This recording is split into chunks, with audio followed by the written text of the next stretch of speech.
a sweetheart. Now, if you follow my Instagram account, you are bound to see a few pictures of the furry member of my family, Ozzy. He has grown up so fast. So whether you have a puppy or an older dog, there are some commands that every dog needs to know. Here to help us out, we've got dog trainer Danielle Hodges.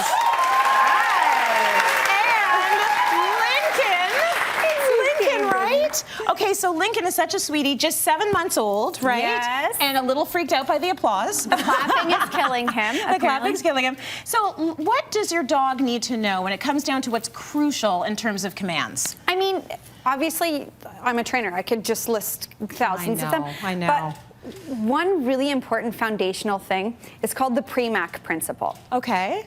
So we call this grandma's rule. Yeah. Think of it like if you eat your veggies, then you can have your dessert. I love that. So we tend to only think of training in terms of like, you do something, I give you a treat. Mm-hmm. But what you want to think of training in terms of is there are things that dogs really like to do naturally. Yes. Right? In their environment. They like to pee on things. They like to dig. They like to chase squirrels. So if you make them work for those things that they find naturally reinforcing, training's going to be happening all the time, and it'll be a lot easier. And you'll have a lot more opportunities to reinforce.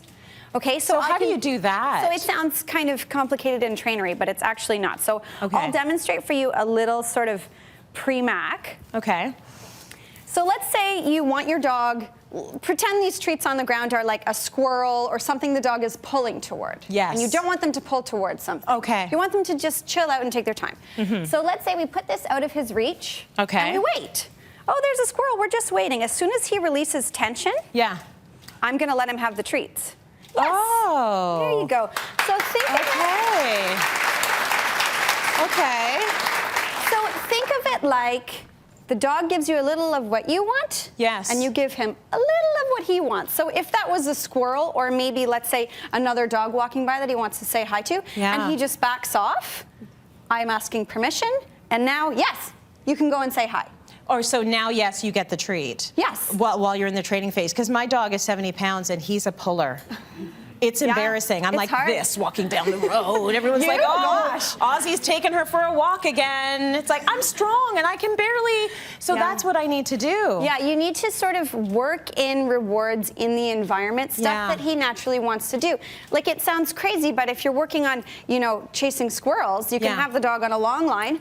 And they're just kind of straining to get at the squirrel. As soon as they look away or let off the tension, then you let that long line out and run with them. And let them chase the squirrel. So it's really reinforcing. Let's talk about stuff like stay, you know, or sit. Like all of these commands, are they crucial that they know them?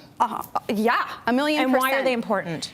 They're foundations for everything. So especially sit. I think of sit like asking permission. Okay.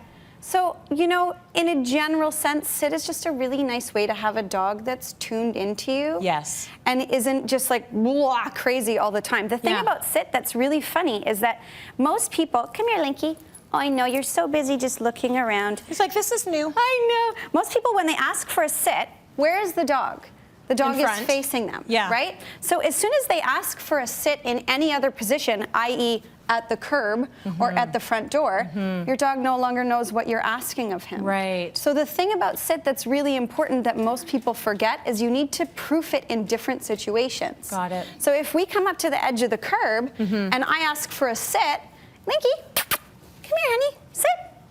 Oh, look at him. He's doing a great job. I'm way ahead of you. He's like, no problem. Most dogs, their butt will swing out. But then what? They're swinging out onto the road. Yes. So we want to make sure we teach a sit in prime position. So when you reinforce, you're reinforcing just nice right by your pant leg. Practice in that. Just reteach and proof. Right. Yeah. Okay, all right, I like that.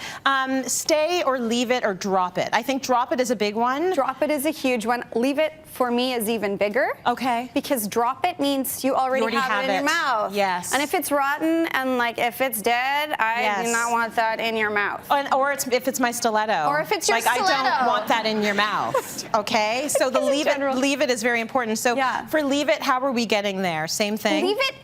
You can sort of think of it in the same terms as you would the PREMAC principle, right? Yes. If you give me a little of what I want, which is back away from the treat, then I will give you what you want. Okay. So if you got your hand open and that every time the dog goes toward your treat, you close your hand. Yep.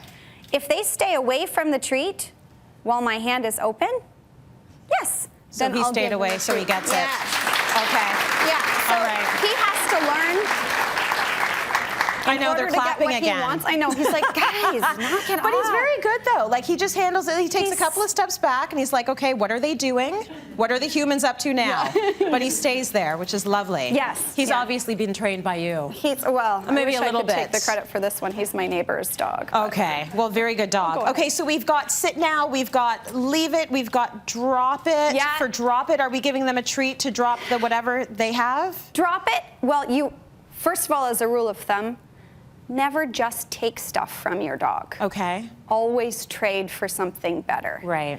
If I have something really awesome and you come at me like this, hey, I'm going to be like, whoa, Right. I'm getting away from you. So, Okay. But if you come up to me with a $100 bill, Yes. I might be willing to give you what I've got. I will drop whatever I have. Yeah. Yeah. Just Touche. give me the $100 bill.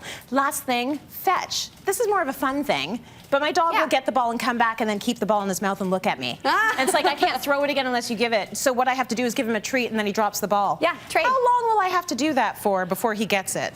Well, it depends on what you're reinforcing him for. I Okay. do have clients who like to carry 2 balls. Yes, we do that. So they throw the next one, and but I think that fetch is an excellent way Yeah. to work on your basic training. Yes. Every time they come in, it's an opportunity for you to work on something. Okay, good So stuff. that's fine, buddy. You can hold on to the ball, but I'm not going to throw it unless That's you drop right. it. So I can wait all day. You're like a dog therapist, personal doggy development.